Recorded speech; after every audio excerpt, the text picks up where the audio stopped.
الحمد لله نحمده ونستعينه ونستغفره ونؤمن به ونتوكل عليه ونعوذ بالله من شرور أنفسنا ومن سيئات أعمالنا من يهده الله فلا مضل له ومن يضلله فلا هادي له وأشهد أن لا إله إلا الله وأشهد أن محمدا عبده ورسوله أما بعد أعوذ بالله من الشيطان الرجيم بسم الله الرحمن الرحيم والذين لا يشهدون الزور وإذا مروا باللغو مروا كراما والذين إذا ذكروا بآيات ربهم لم يخروا عليها صما وعميانا قال الله تبارك وتعالى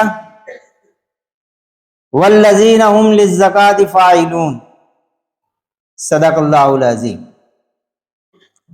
محترم بزرگ حضرات اور نوجوان بھائیوں، السلام علیکم ورحمۃ اللہ وبرکاتہ۔ مسلسل آپ کے سامنے جس موضوع پر گفتگو ہو رہی ہے وہ موضوع ہے وارثین جنت، اللہ کے وہ حقیقی بندے جو جنت کے وارث ہوں گے۔ چند صفتوں کی مختصراً تصریح آپ کے سامنے آ چکی۔ پچھلے ہفتے اس آیت کی کچھ تصریحات آپ کے سامنے ہم نے رکھ دی تھی، اس میں یہ بات ارشاد فرمائی گئی کہ وارثین جنت اللہ کے حقیقی بندے تو وہ لوگ ہیں جو جھوٹ کے گواہ نہیں بنتے، اور کسی لغو پر ان کا گزر ہو جائے تو شریف آدمیوں کی طرح گزر جاتے ہیں، جنہیں اگر ان کے رب کی آیات سنا کر نصیحتیں کی جائیں تو وہ اس پر اندھے اور بہرے بن کر نہیں رہ جاتے۔ سورہ فرقان کی آیت نمبر 72 اور 73 کے اندر یہ بات ارشاد فرمائی گئی۔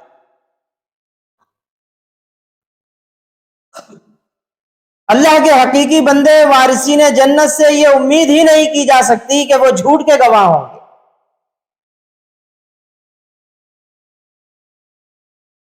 جھوٹ کا لفظ ہر شخص جانتا ہے کہ یہ کن باتوں پر مشتمل ہوتا ہے۔ ایک مومن کسی بھی طرح جھوٹ کا گواہ نہیں ہو سکتا۔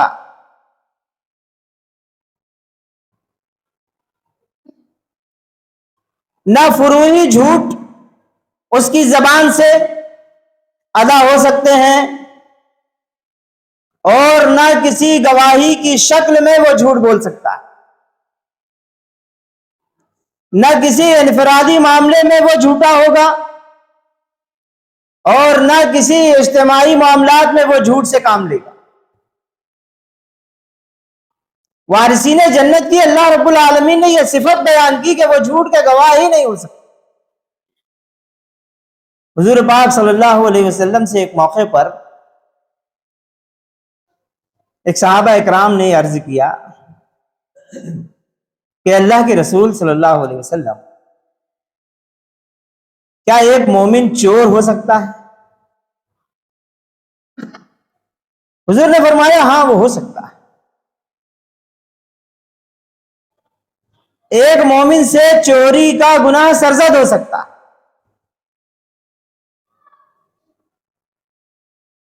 پھر عرض کیا اللہ کے رسول صلی اللہ علیہ وسلم، کیا ایک مومن زانی ہو سکتا ہے؟ حضور نے فرمایا یقیناً ایک مومن زانی ہو سکتا ہے، اس سے یہ گناہ سرزد ہو سکتا ہے۔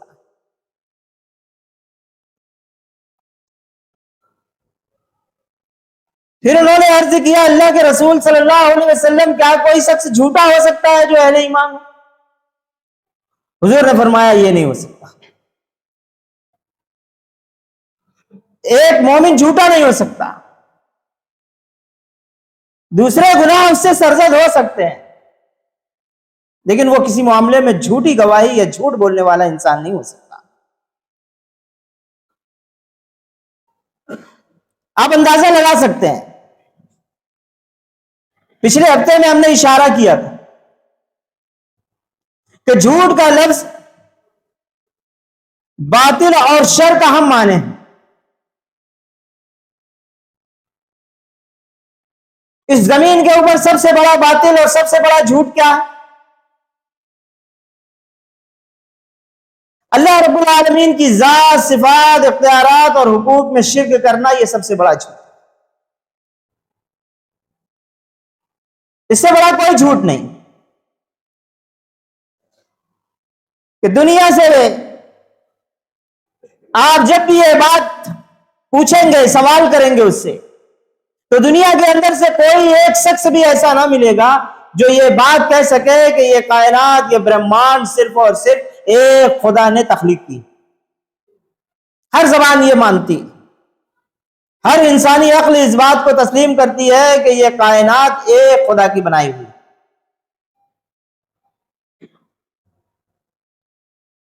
لیکن پھر اس کے ساتھ دنیا کے اندر ہم دیکھتے ہیں کہ وہ سب سے بڑا جھوٹ کہ اللہ رب العالمین کی ذات و صفات میں لوگ شرک کرتے ہوئے نظر آتے، یہ سب سے بڑا جھوٹ، یہ سب سے بڑا باطل اور سب سے بڑا شر ہے جس کو اللہ تبارک و تعالی ہرگز معاف نہیں کرے۔ پھر اس جھوٹ کے بعد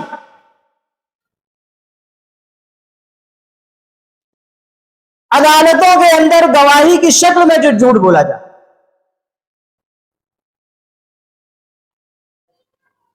یا پنچایتی نظام میں کوئی فیصلے درکار ہو، وہاں پر لوگ جھوٹ سے کام لیتے، یا انفرادی معاملے میں آپسی تعلقات کے اندر کوئی شخص جھوٹ سے کام لے، تو یہ جھوٹی گواہیاں لوگوں کے حقوق کو ضائع کر دیتی ہیں، لوگوں کا حق مار جاتی ہیں۔ جس طرح شرک ہے وہ رب کائنات کا حق مار جاتا ہے، اسی طرح یہ گواہیاں ہیں جو انسانی حقوق کے اوپر ڈاکہ زنی ہوتی۔ اس لیے فرمایا گیا کہ ایک مومن سے یہ امید نہیں کی جا سکتی کہ وہ جھوٹ کا گواہ بنے، کسی جھوٹ کی وہ ہرگز گواہی نہیں دیتے۔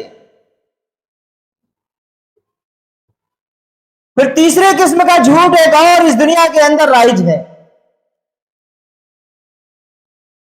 اور اسے سوچ اور سمجھ کر لوگ اختیار کرتے ہیں۔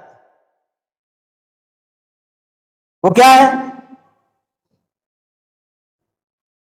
ایسی زبانیں ہمارے اندر یہ کہتے ہوئے نظر آتی کہ دین اور دنیا دو الگ الگ چیز ہے، دین میں سیاست کا کوئی رول نہیں ہے، سیاست ایک الگ چیز ہے، دین ایک الگ چیز ہے۔ یہ بھی دنیا کا سب سے بڑا، سب سے زیادہ سفید جھوٹ ہے۔ جس دین کے اوپر ہم ایمان رکھنے والے ہیں، اور جس دین نے اللہ رب العالمین نے ہمیں دینے کے بعد یہ اعلان کیا کہ الیوم اکملت لکم دینکم واتممت علیکم نعمتی ورضیت لکم الاسلام دینا، اس کے اندر کسی چیز کی کوئی کمی نہیں ہو سکتی۔ اللہ پاک نے یہ بات ارشاد فرمائی کہ آج کے دن ہم نے تمہارے دین کو مکمل کر دیا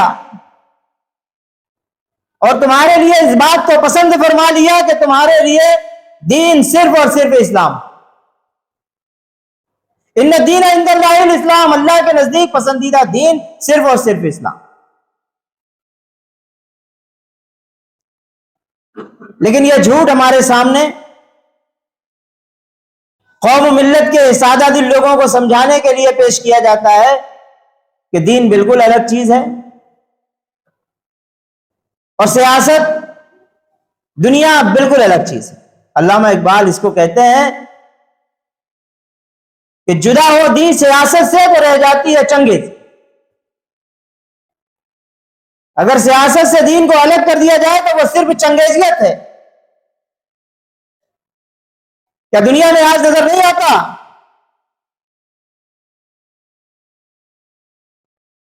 چنگیز سے زیادہ بھیانک شکل و صورت کے لوگ ہمارے درمیان کے آج موجود نہیں ہیں؟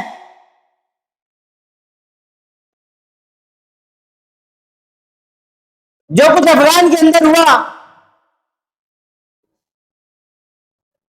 جو کچھ چیچینیا اور بوسینیا میں ہوا، جس کی ابتدا عراق سے ہوئی،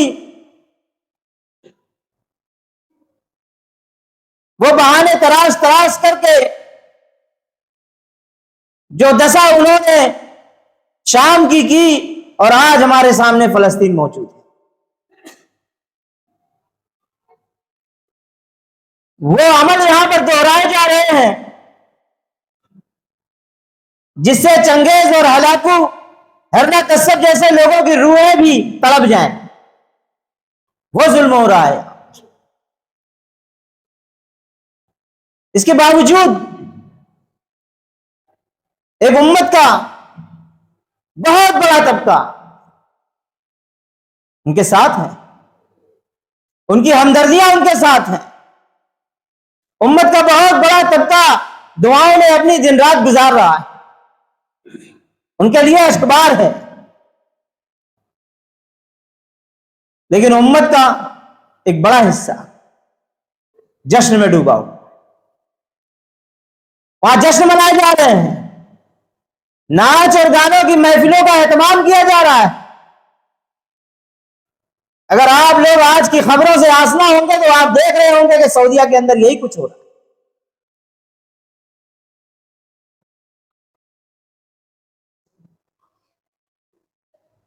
کسی نے بہت صحیح جملہ اختیار کیا تھا آج سے 10 سال پہلے. انہوں نے کہا تھا کہ سعود اور یہود میں کوئی فرق نہیں ہے. وہ آج ہم اپنی آنکھوں کے سامنے دیکھیں. اور امت جو آج اپنے سینے کے اندر یہ درد رکھتی ہے، جو آنسو بہا رہی ہے، اسے سمجھنا چاہیے کہ وہ تو اس راستے سے گزرنا ہی ہوگا، اس کو تو اس راستے پر جانا ہی ہوگا. ہمارے اسلاف نے اس کی خبر تھی. حضور پاک صلی اللہ علیہ وسلم کی پیشین گوئیاں موجود ہیں. اکابر علماء اس کی طرف اشارے کر رہے ہیں. اور پچھلے ہفتے ہم نے آپ کے سامنے مولانا عامر عثمانی صاحب کی نظم سے 2 بند سنائے تھے جو آزادی کے وقت ہر جلسے میں پڑھی جاتی. اس کے تیسرے بند میں انہوں نے یہ بات کہی ہے، امت کو سمجھایا. کہتے ہیں کہ دریائے سکون اور راحت میں طوفان ہزاروں آئیں گے، ہستی کے مسرت خانوں پر تہوں کے علم لہرائیں گے، ماں باپ کی آنکھوں کے آگے اولاد کے سر کٹ جائیں گے، ارباب وطن کے سینوں میں دل لرزیں گے، تھرائیں گے. ہر بام پہ توبے گرجیں گی، ہر گام پہ گولے برسیں گے، ہر شاخ جلا دی جائے گی، ہر نخل پہ اولے برسیں گے. یا رنج و بلا کا خوف نہ کر، یا نام نہ لے آزادی کا، جب ولولے پرواز نہیں الزام نہ لے آزادی. پھر تسلی بھی دیتے ہیں. آگے کہتے ہیں وہ مانا جب بساط عالم پر مجبور ہے تو، لاچار ہے تو، باطل کی عصا کر کے آگے ٹوٹی ہوئی ایک تلوار ہے تو، نادار ہے وہ زردار، نادار ہے تو زردار ہے وہ، زردار ہے وہ نادار ہے تو، لیکن یہ جہاں سب تیرا ہے تاریخ سلف دہراتا چل، ایمان و یقین کے پربت پر اسلام کا نغمہ گاتا چل، یا رنج و بلا کا خوف نہ کر یا نام نہ لے آزادی کا، جب ولولے پرواز نہیں الزام نہ لے آزادی۔ یہ ہمارے اکابر علماء تھے جنہوں نے حق بیانی سے کام لیا کہ اس راستے پر گزرو گے، اس راستے پر چلنے کا اعلان کرو گے، اپنے ایمان کا دعویٰ پیش کرو گے تو یہ بلائیں تمہارے قدم قدم پر آئیں۔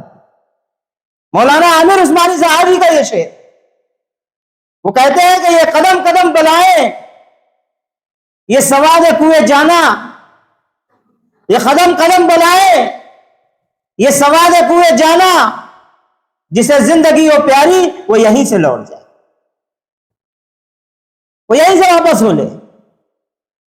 یہ تو راستہ ہی ہے جان قربان کر دینے کے، اور جب تک امت اس کے لیے تیار نہ ہو وہ آزادی کی زندگی نہیں جی سکتی۔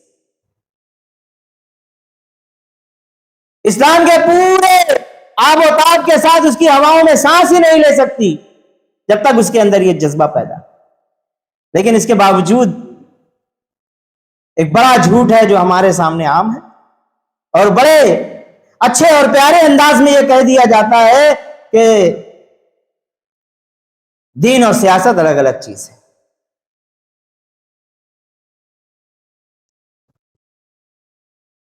اور بھی طرح کے ہمارے اندر جھوٹ رائج ہیں۔ اللہ تعالیٰ نے اس سے منع فرمایا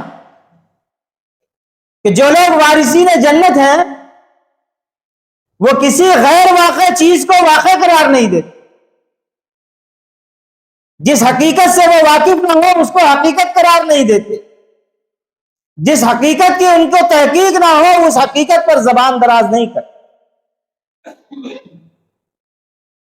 اب آج دیکھ لو پوری دنیا کے اندر کسی بھی وقت کسی بھی چینل کو آپ کھولیں گے اور سماچار سنیں گے، وہ صبح سے شام تک صرف جھوٹ پروستا ہے، آپ کے سامنے صرف جھوٹ لاتا ہے، آپ کا دماغ بناتا ہے، ایسی خبریں لاتا ہے کہ آپ کے اندر عزیمت پیدا ہو، آپ بزدلی کا شکار ہو جائیں،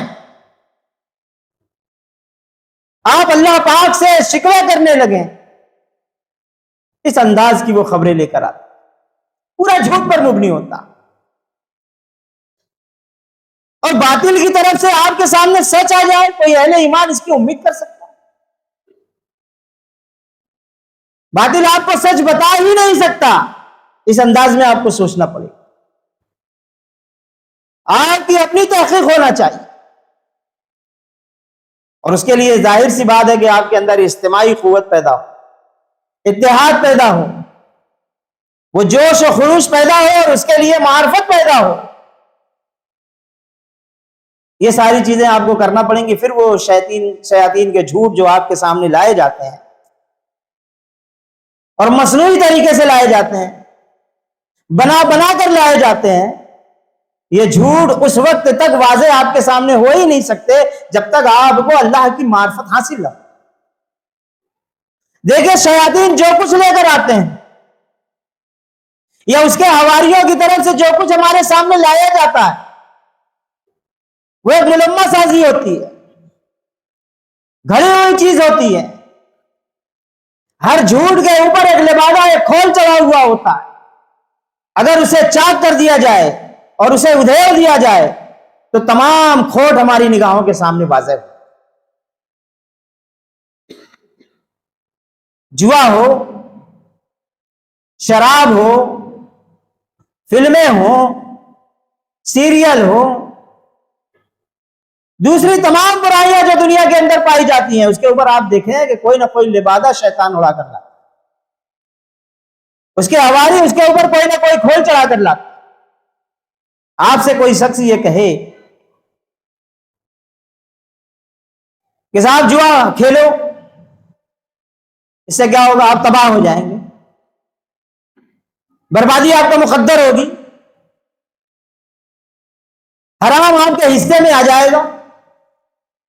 آپ کی اولاد تمام تر جو پلیں گی وہ حرام کے لقمے پر پلیں گی. یہی لبادہ اڑایا نا شیطان نے جوئے کے. اب اگر اس کے سامنے یہ بات واضح ہو جائے اور شیطان ان الفاظ کے سامنے اس کے ساتھ آ جائے تو کیا کوئی شخص جوا کھیلنے جائے جس کے اندر یہ دکھایا جائے کہ بربادی اس کا مقدر ہے؟ اسی طرح شراب ہے، وہ کسی کے سامنے اس انداز میں پیش کرے کہ صاحب شراب پیجیے، اس سے کیا ہوگا؟ آپ کی آنتیں خراب ہو جائیں گی، آپ کا جگر سڑ جائے گا، دل و دماغ قابو میں نہیں ہوں گے، ماں اور بہن کا فرق بھی آپ بھول جائیں گے،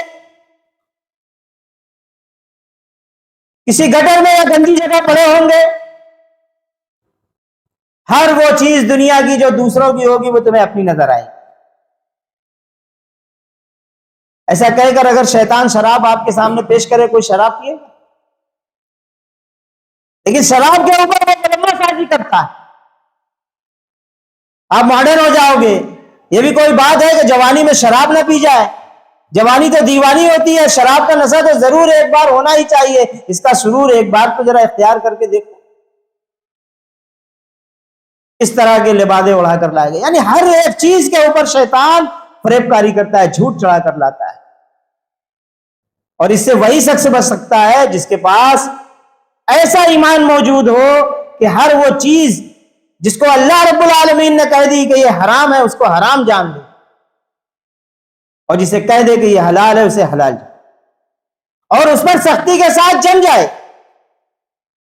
جب یہ معرفت اسے حاصل ہو جائے گی تو وہ ایسی چیزوں سے بچ جائے.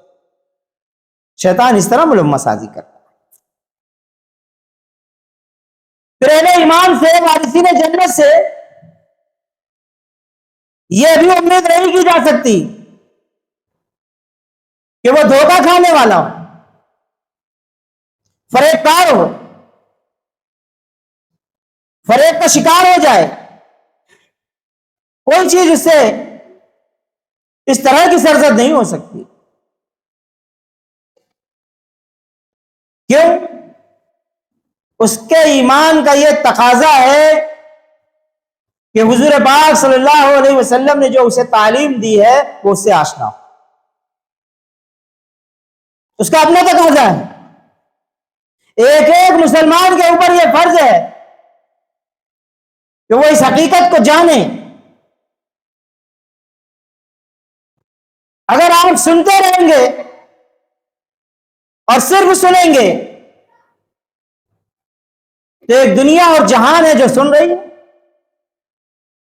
اور وہ سنتے سنتے بیمار ہو گئی، سننے کے بیمار. جب تک نہ سنے اسے چین نہیں آتا. ہر جگہ لوگ سن رہے ہیں، بس سن رہے ہیں، اور سن سن کر سن رہے گئے. آپ سننے سے آگے بڑھیے، اس کو پڑھیے،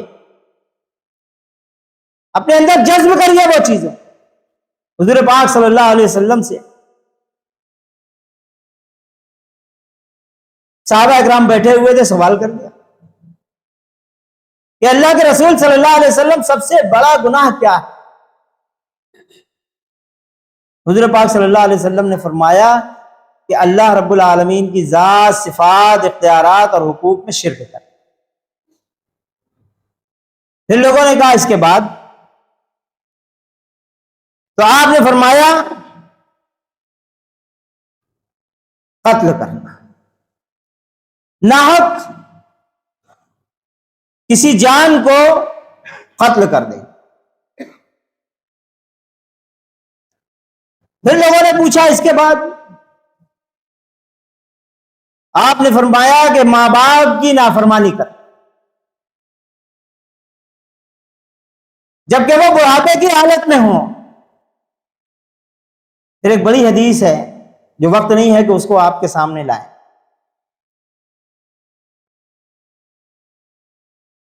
پھر صحابہ اکرام نے اس کے آگے پوچھا کہ اس کے بعد کون سا گناہ ہے؟